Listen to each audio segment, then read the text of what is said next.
The Tennessee Titans offensive line better be a lot better in 2025, and I'll explain why on today's edition of Locked On Titans.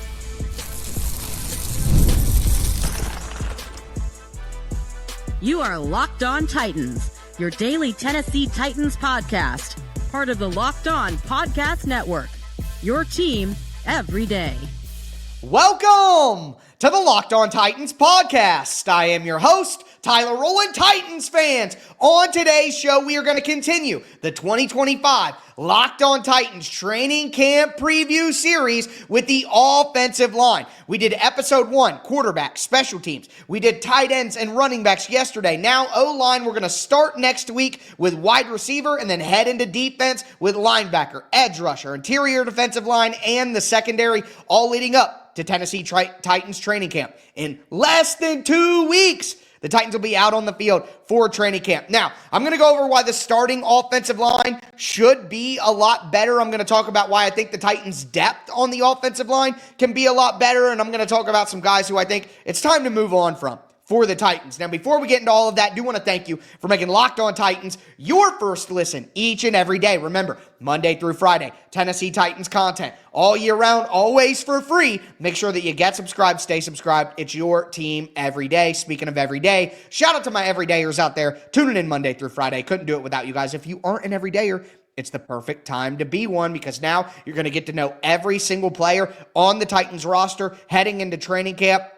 You'll know what the expectations for each player should be. So, perfect time. It's your team every day here on the Locked On Titans podcast. But with that being said, throughout this process, I will continue with my pattern of the locks, the bubble, and the long shots. And with offensive line having so many players, we can spend the entire episode here talking about the trenches and the locks to make the roster.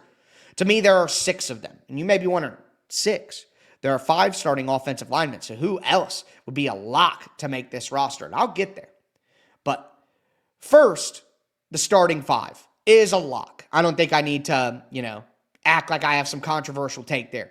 Dan Moore at left tackle, who the Titans signed for $22 million a year this offseason to be their franchise left tackle from the Pittsburgh Steelers. Peter Skoronski at left guard, former first-round pick who he took a step up last year from struggling rookie up and down season to, okay, this is a good starting guard in the NFL. Now we need that next step up to, okay, this is a Pro Bowl, all-pro level guard. When you draft a guard number 11, even in a weak draft class, where I'm okay with drafting a guard number 11, but the Titans could have had a guy like Zay Flowers or something like that. There were other options for the Titans in that draft than a guard. Now, they needed offensive line play, but at the end of the day, again, regardless of the reasons, the excuses, the context, and I was a Peter Skoronski guy, okay? I wanted Pete. That was my guy that year who I wanted the Titans to get, and they got him. So I'm going to be honest, and I'm going to be watching. He needs to take a step forward. Lloyd Cushenberry at center, coming back off the Achilles tear. I am very concerned about that and how that's going to go, which is going to lead into my 6th lock. But right now, Cushenberry is doing some movement. You know what I mean? He's on schedule to be participating in training camp, which means he should be on schedule to participate week 1. And Cushenberry got a major deal, just like Dan Moore. And then you have Kevin Zeitler, who got an okay deal. It's 1 year, $9 million. But Zeitler's 35 years old. He's been one of the best guards in the NFL for a decade now. Just a very solid player. And then now you move J.C. Latham to right tackle, where not only should he be better, he should explode. Like, this should be an incredible... J.C. Latham should be a top 10 right tackle in the offensive NFL this year, or in the NFL this year. And if he's not, it's a disappointment. You took an offensive tackle number 7 overall. Talise Fuaga had a good year. Olu Fashanu had a really good end of the season for the Jets. Joe Alt is an all-pro level player already, essentially, and will be this year. I wanted Joe Alt all along. Remember, I was the Joe Alt guy, and all these different people, beat reporters for the Titans, these haters that I have online, tried to tell you, oh, Joe Alt and J.C. Latham, it's not that big. Well, I don't know. But after this season, with Latham moving back to right tackle, Now it's even. He needs to take that jump forward. So think about the 5 that I just said. 2 high first-round picks, 11 and 7. 2 big-time contracts, Dan Moore and Lloyd Cushenberry. And then Kevin Zeitler, who's 35 years old, who was brought in on a 1-year deal because they expect him to be so consistent.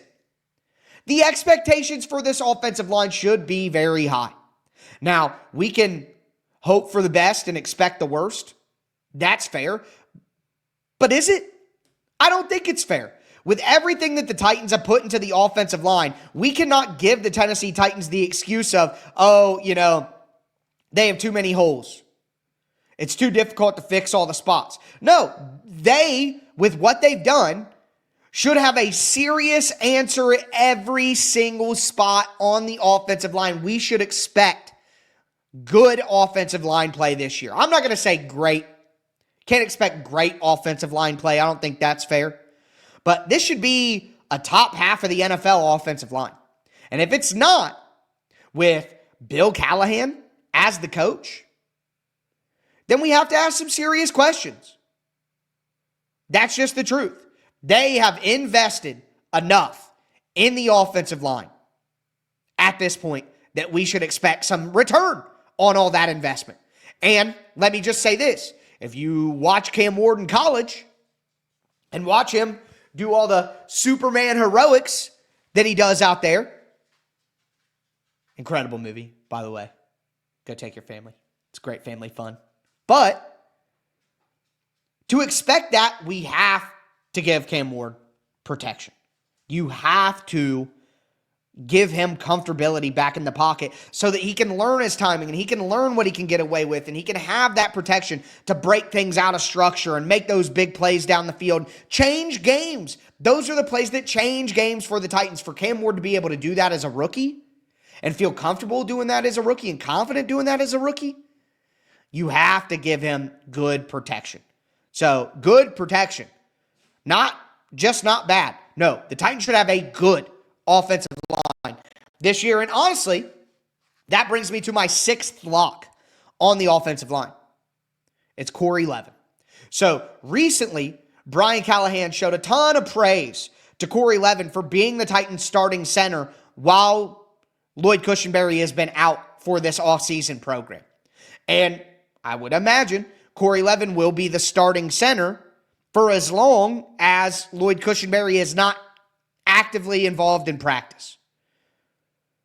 So there is no way that Brian Callahan was throwing praise on Corey Levin, the professional he's been, how great he stood in there and said all that. And the uncertainty of Lloyd Cushenberry coming back right from an Achilles injury. Very rare that people come back and play good football right away, especially being a 300-pound offensive lineman. So with the uncertainty of Lloyd Cushenberry's recovery, the praise that Brian Callahan publicly gave to Corey Levin, and the fact that Corey Levin is just a solid backup in the NFL, man. Like, he's just a solid player. I think Corey Levin is a lock to make this team.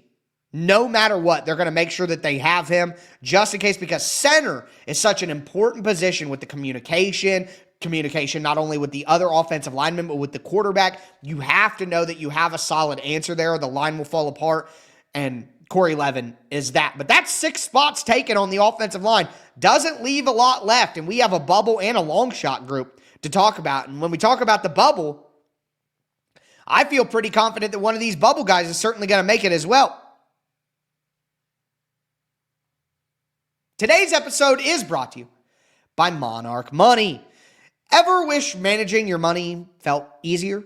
With Monarch Money, it can. Whether you're growing your savings or you're planning a big purchase, Monarch puts you in the driver's seat. It's like having your own personal CFO, giving you full visibility and control over your finances. Monarch Money is more than a budgeting app. It's a complete financial command center. You can track all your accounts, investments, spending, all in one place. So in addition to managing your money, you're also building wealth. I was kind of surprised how much money I spent on online shopping until I started tracking my spending with Monarch. And what I really like is, now that I'm getting involved in investments and things like that, again, having all of that in one place, just super, super efficient and effective. Take control of your finances with Monarch Money. Use the code LOCKEDONNFL at monarchmoney.com for 50% off your first year. That's monarchmoney.com, code LOCKEDONNFL for half off your first year.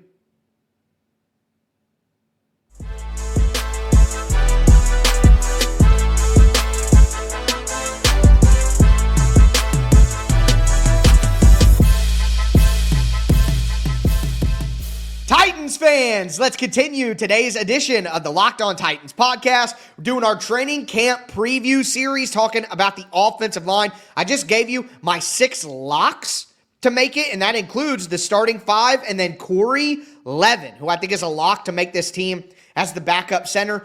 But now we got to get into the guys who are on the bubble. And once again, with 6 spots already taken on the offensive line, realistically speaking, how many spots on the roster are the Titans going to reserve for offensive line? I think in my initial 53-man roster prediction, I had 9 offensive linemen. I've seen some people out there do a prediction with 10 offensive linemen being on the roster. I think that is a little excessive, in my opinion. But if the Titans, I just talked about how vitally important it is that the Titans have a good offensive line this year for Cam Ward's sake. So maybe if they truly feel that way, they say, yeah, we're going to keep a whole unit and a whole backup unit. I don't think that's going to happen, though. I think we're going to get 9 guys on the offensive line. I think it would be 8 before it would be 10. But that leaves 3 spots, if I'm right, with my 9. Only 3 more spots. So who is on the bubble, in my opinion? And some of the names that are not on here, I think may surprise you. But on the bubble, we got to start with Jackson Slater. So Titans 6th round pick. I think Slater is a guy who could play all 3 interior positions for the Titans if he gets reps and opportunity. He's going to be a guard first, a guy who they try at guard. They're going to be working him at guard primarily. I think Jackson Slater could become the primary guard backup for the team by the end of the year.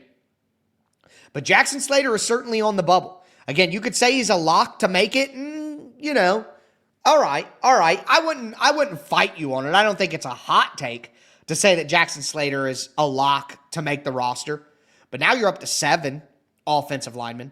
So you're not leaving yourself a lot of wiggle room there with all the other names that we have to go through. But okay. All right. Jackson Slater could be there. But like I said with Callum Mullings on yesterday's show when we talked about running backs, these 6th and 7th round picks, I remember a couple of years ago, what was it? It was a John Robinson class where the Titans took Cole McDonald, the quarterback out of Hawaii, and Brady Breeze, a safety.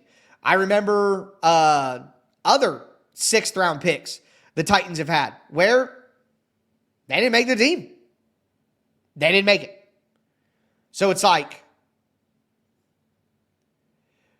we can act like 6th round picks are guaranteed to make it because we like all the draft guys and we want to see them. But if the Titans feel very, very strongly that they need to protect Cam Ward and other players are clearly better, maybe they try to get Jackson Slater back on the practice squad. I don't think that's going to happen. I'm going to have Jackson Slater making the roster. But I'm just saying, when you have a rookie and it's a late round rookie, you just can't say, oh, he was drafted, he's going to make the team. It's the same point I made with Callum Mullings, even if I do believe both those guys make the team. But looking to the next player, and I think this guy and how he's used, which I don't know the answer to right now, is the puzzle piece that we need to know to figure out the offensive line group. So on the bubble, I have Blake Hance. Blake Hance is a veteran player, 6'5", 310 pounds. He's had experience in the NFL at tackle. He's had experience in the NFL at guard. He has played both of those spots. All right. He started a ton at right tackle his rookie season with the Browns, and then since then has mixed in, played in Jacksonville the last 2 seasons. Blake Hance, I think, is going to be the 6th man of the offensive line. Now, Corey Levin, I explained why he was different to me. I think Blake Hance is a better, more important offensive lineman to the Tennessee Titans, but I have him on the bubble and Corey Levin as a lock because of the circumstances. Like I said, his history with the team, the public praise that he got, the Lloyd Cushenberry injury. Blake Hance doesn't have the history with the team, hasn't been publicly praised like that, and isn't in a place where he's obviously backing up someone who is coming off a major injury. So those are the circumstantial factors that have Blake Hance on the bubble and Corey Levin as a lock, even though I think Blake Hance could be a higher ranking player for the Titans this year, but a lot of it is because of the versatility.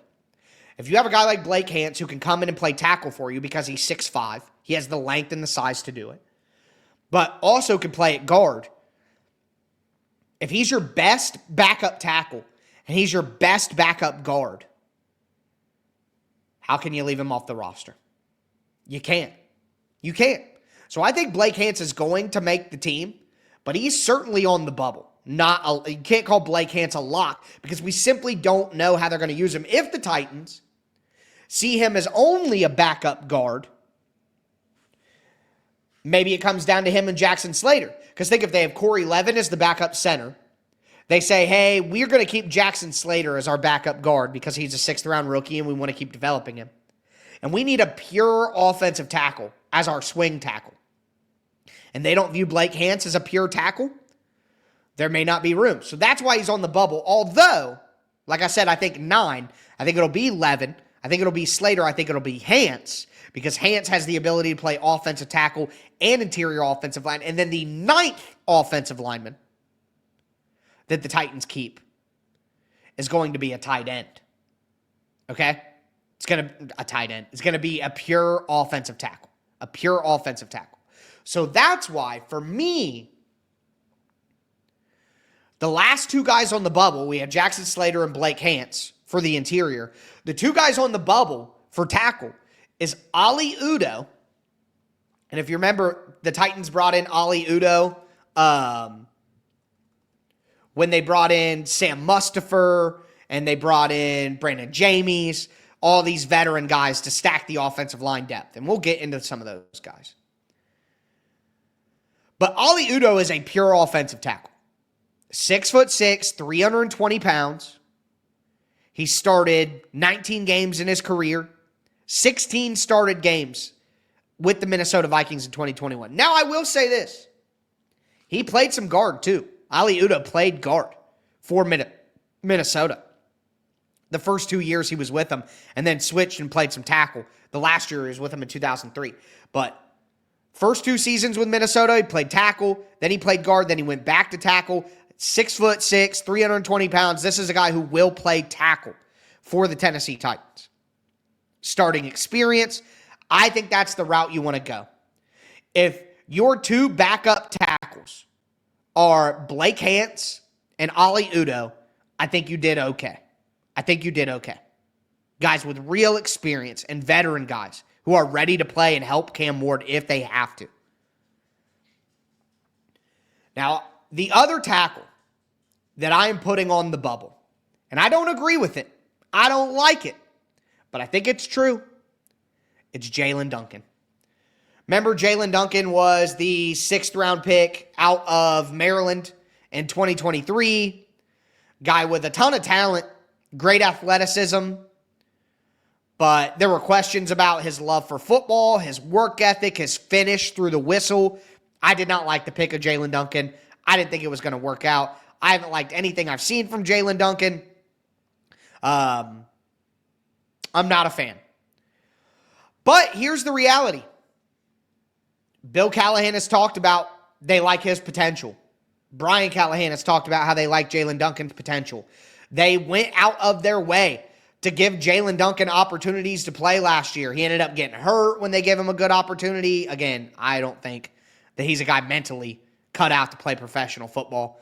But clearly the Titans organization likes what they see from Jaelyn Duncan and want to continue to give him chances. Now, in my opinion, I think it's dumb to keep doing that. He's been here for 2 years. He's 25. It hasn't worked out. It's time to move on. Let's give somebody else an opportunity, and I'll get to the names that I want to give that opportunity to here in a second when we go to the long shots. But at the end of the day, whether I agree with it or not, I think Jalen Duncan is on the bubble. I think if he were to impress instead of an Ali Udoh, it would be Jalen Duncan who gets that extra pure tackle spot on the roster. I think Jalen Duncan would be the second in line for that right now if I think Ali Udoh is the favorite. But either way, I think the Titans ultimately go with the more experienced guys because they can't afford to play around with Cam Ward's protection. And I think Ali Udoh and Blake Hance are the ones who make it, and Jalen Duncan does not. But the team certainly likes him, so he's on the bubble. Now let's talk about some guys who are long shots, who are honestly, there's one guy in here who I hope he's the guy who makes the roster.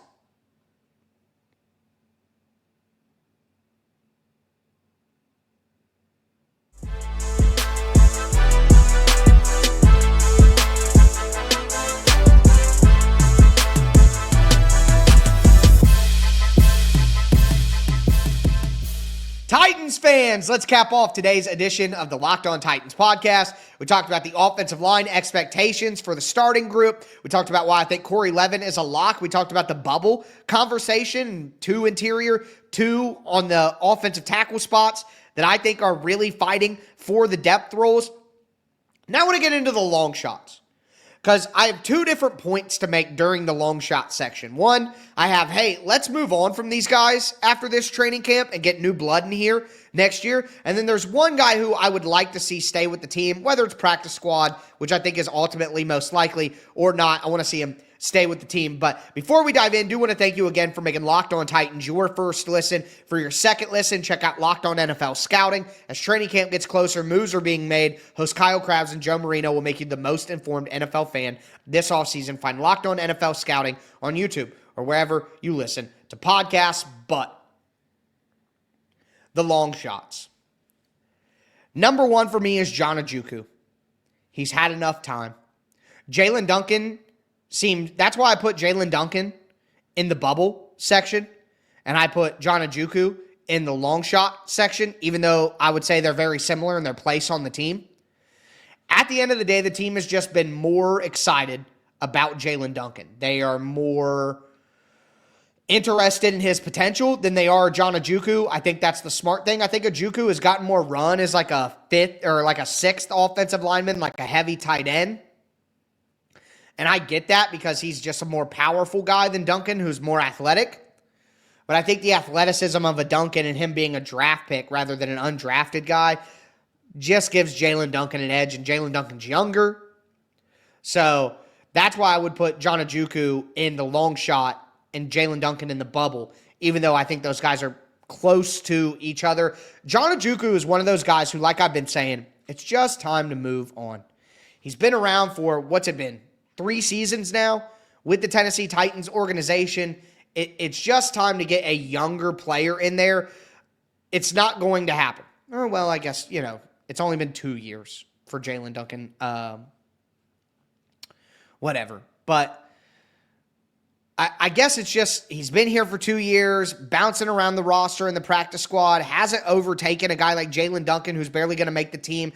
Let's get a guy like Brandon Crenshaw Dixon from Florida, the undrafted free agent tackle. Let's give him an opportunity. Like any opportunity, he's got to earn it. He's got to win it in practice. I get it. But any opportunity that you're going to give to John Ojukwu or Jalen Duncan, give it to Brandon Crenshaw Dixon and let's see if he can actually ascend. We know at this point, Jalen Duncan, John Ojukwu, not going to be starting level offensive tackles.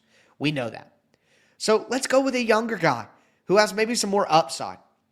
Now, I would tell you on the interior, those are tackles, of course. On the interior, Brendan James, who has starting experience. Sam Mustipher, another guy they were brought in at the same time. I think with Blake Hance and Jackson Slater, though, they're in a tough spot. They're long shots. Andrew Rupcich, another guy who a lot of people know. He's been with the organization for a couple of years. This is another situation where let's get new blood in here. Like, there's no way that you could keep an Andrew Rupcich over Jackson Slater. Like, you can't do that. That would be crazy. And Chandler Brewer, massive long shot. He's not even a young guy. He's a veteran. So, in a weird turn of events, I like what the Titans have up top with the offensive line. I'm excited about the depth that they could have because of the bubble group. But looking at the long shots, it's a lot of guys who, after they don't make the roster this time, let's just move on and get new blood in here throughout the season. Or when guys get waived, let's churn some of these guys in the long shots. Want to see Brendan Crenshaw-Dixon make it with the team and be on the practice squad this season. But all these other guys, Ojukwu, I would put freaking Jalen Duncan in this group, even if I don't like it. Brendan Jamies, or if I don't think the team feels the same. Brendan Jamies, Andrew Rupcich, Chandler Brewer, again, John Ojukwu, like Sam Mustipher. Let's just churn these guys. Let's churn these guys because I think you're going to have to be pretty good to beat out Corey Levin, Jackson Slater, Blake Hance, at least for those first three backup roles. And I want a pure tackle for that last one. So things are kind of shaping up, in my opinion, for the offensive line. And you should be excited. I should be excited. And expectations should be higher than they've been before. But that's going to do it for me today, folks. Again, I'll be back with you guys next week to dive into the wide receiver group. But as always, I am your host, Tyler Rowland, and this was Locked On Titans.